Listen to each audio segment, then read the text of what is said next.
What's up guys, welcome back to another fantasy football video.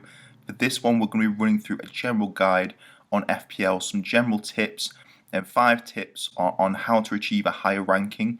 I'm going to be going through 3 different sort of stages: the beginner tips, intermediate tips and advanced tips. Now I am using a new account for this, so my rankings are not shown on this, but previously on a different account, my original account, I've ranked in the top 100k for I think 4 out of 6 seasons, and just outside of the top 100k for the other 2 seasons. So it is a new account this, so I'm going to be starting from scratch for this, specifically for this channel. But yeah, we're going to be running through some beginner tips for this video on how to achieve a higher ranking.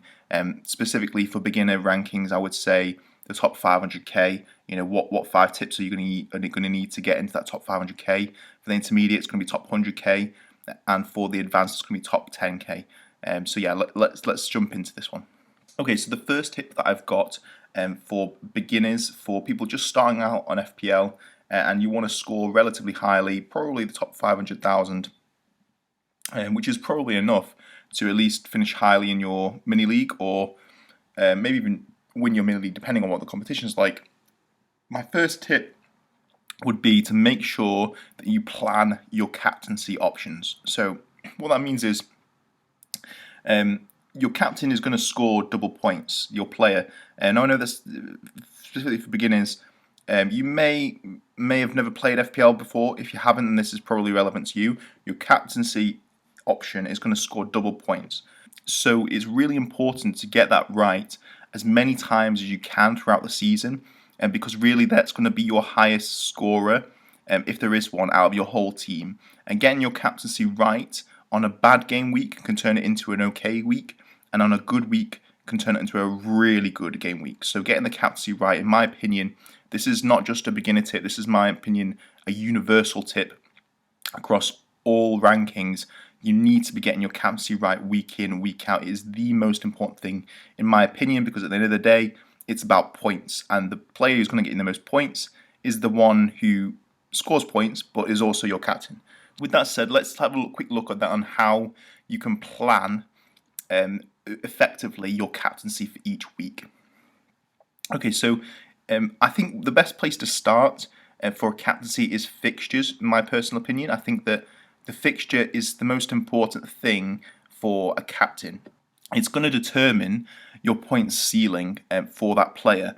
If they're playing a very defensive team and you've got an attacker, the point ceiling is probably going to be capped at maybe a maximum of 9 points. But if they're playing quite a defensively weak team, their potential could be up to 20 points. So really, I think fixture is really important when planning your captaincy. It's also important to captain players in form. So if you can get both of those right, you're very likely to get in the points. But thirdly as well, something which a lot of people don't really consider is to have maybe just 3 captaincy options, 2 or 3 captaincy options. You don't have to captain loads of different players each week. In fact, I would recommend not to do that. I would recommend to have maybe 2 or 3 premiums in your team, and to rotate your captaincy amongst those premiums throughout the season. And really, those premium options should be the ones that you rotate in terms of transfers throughout the season. So yeah, that's the first tip, is to make sure you get your captaincy option right. My second tip is going to be, do not plan just 1 or 2 game weeks. Plan for anywhere from 3 to 6 game weeks, because you don't want to go too far ahead, because too much can change over that time. But too little, you're not preparing yourself and setting yourself up for the future. So personally, for the start of the season, I am going to be planning for the first 3 game weeks. And the reason I've chosen 3 compared to 4, 5, or 6 is because there is an international break in between 3 and 4. And really, the international break, it changes a lot. So it changes, quite a bit. So I don't want to be planning too much after that international break, because more will have changed by then. And as well as that, if you look at 4, 5, 6, 7, there's another international break from 4 till 7. So from between game week 7 and 8, I would plan for game weeks 4, 5, 6, and 7. So that's really, I would do it in stages. I would plan your fixtures and the players you're getting in based on the first 3 game weeks and then the following next 4 game weeks. And it should vary somewhere between 3 to 6 game weeks is your planning stage. It will change depending on how many international breaks there are. Like, for example, around the Christmas period, you probably won't be planning for 3 game weeks. You're probably planning for 6 because there's a lot of fixtures all grouped up together in the Christmas period. So really, it depends on the stage of the season, but anywhere from 3 to 6 game weeks tends to be what you should be planning for. And whether it's 3, 4, 5, or 6 will depend upon which stage you are at in the season. So keep that in mind. The tip number 2 is to plan your players coming in based on a longer period of time, somewhere between 3 to 6 game weeks. Okay, so tip 3 is don't go for too many differentials. What I mean by this is don't get carried away with trying to outthink your opposition too much and going with really edgy picks who are maybe 2% owned. Go with the bread and butter to start with. And if you're gonna pick differentials, maybe only pick 3 or 4 players in your team. Don't go with loads and loads of differential picks in your team. It rarely ever works, and really, it actually puts you further back in the rankings than it does get you ahead. If you're going to go with differential picks, you have to have some sort of rationale behind that risk. Don't just go with the differential for the sake of it. So what I mean by that is if you've got a new player coming into the season, like for example, I remember the season which Raul Jimenez came into the Premier League. He was a differential for me. He was a risk, but it paid off because the rationale behind my pick was that his style of play suited the Premier League, in my opinion. And for a new striker coming into the Premier League, especially for a promoted team,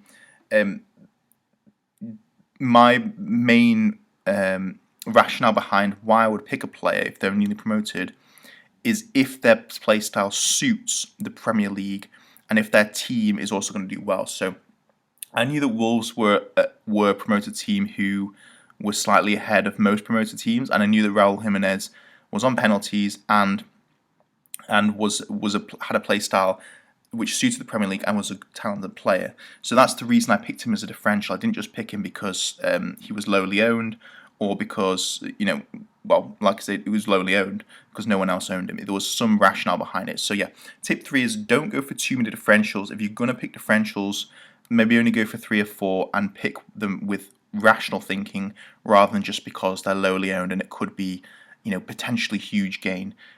You've got to have some rationale behind there.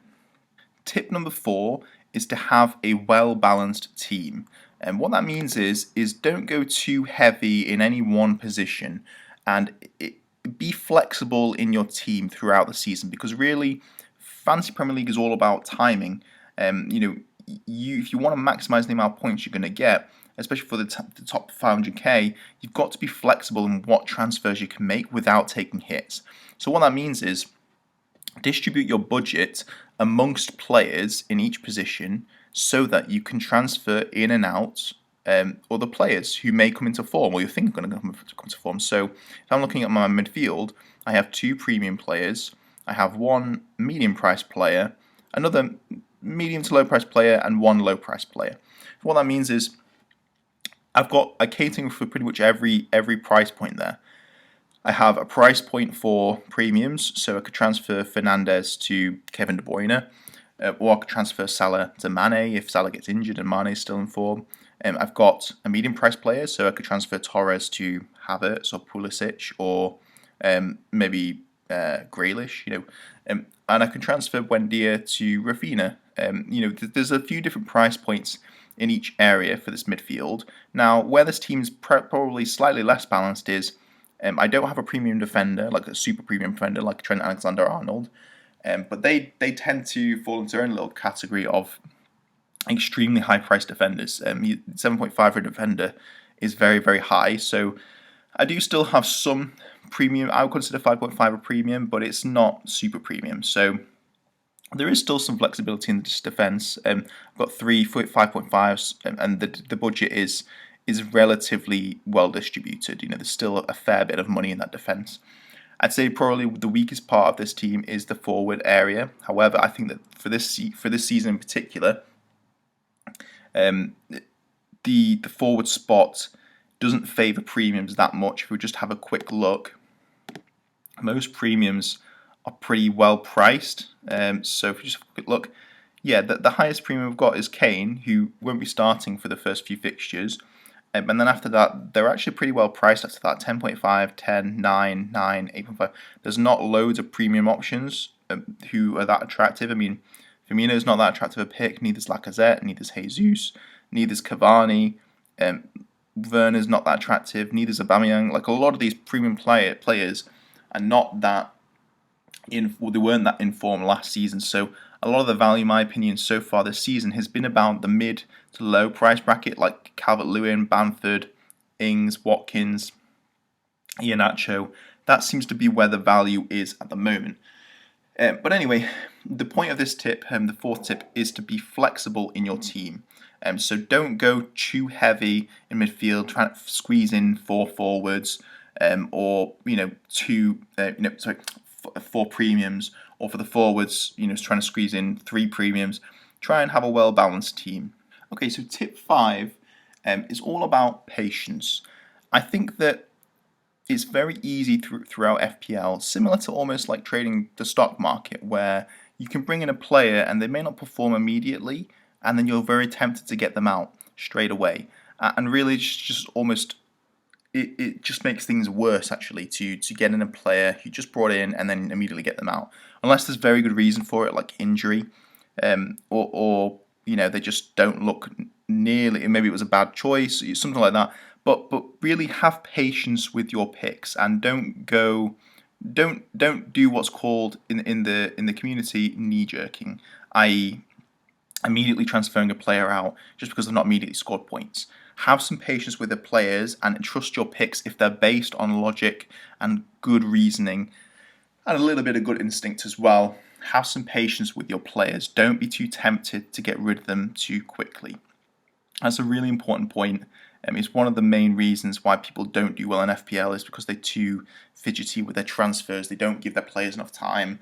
You should be really giving your player a minimum of 3 weeks to perform and judging them over that 3-week period, similar to judging the fixtures based on a 3 to 6 game week period. You should be judging your player's performance on a similar period of 3 to 6 game weeks as well. Don't just judge them on 1 game week. So that's a really important point, tip 5. Keep that in mind, and I pretty much guarantee if you can nail all 5 of these picks, you probably do even better than 500k. You probably do top 100k. So keep these tips in mind. I hope that they've been useful to you.